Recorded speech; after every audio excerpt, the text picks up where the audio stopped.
Today, there are millions of people living in Canada on temporary visas, comprising an astonishing 7% of the country's population, a situation never before seen in Canadian history. There are another estimated 500,000 undocumented persons living in Canada too, as well as 300,000 people in the asylum queue, many of whom will have bogus claims. Many of the millions of temporary residents are set to have their visas expire or have already expired. In this context, colleagues, it's not much of a stretch to foresee that Canada's practice of having no restrictions on solely citizenship acquisition is likely to be abused by people seeking to stay in the country after their visa expires or after a bogus asylum claim is found to be invalid.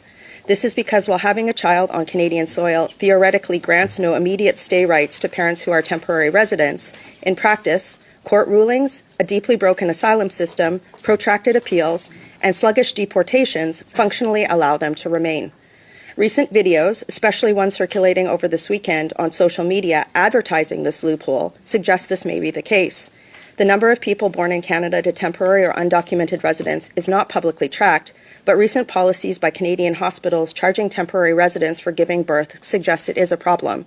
And birth tourism, the practice of non-residents, for example, those on visitor visas, traveling to Canada to have their child on Canadian soil so that they can obtain citizenship, is also on the rise. When former Prime Minister Stephen Harper left office in 2015, birth tourism levels were 590% lower than they are today.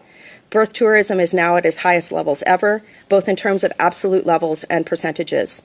These types of population growth are not accounted for in immigration levels.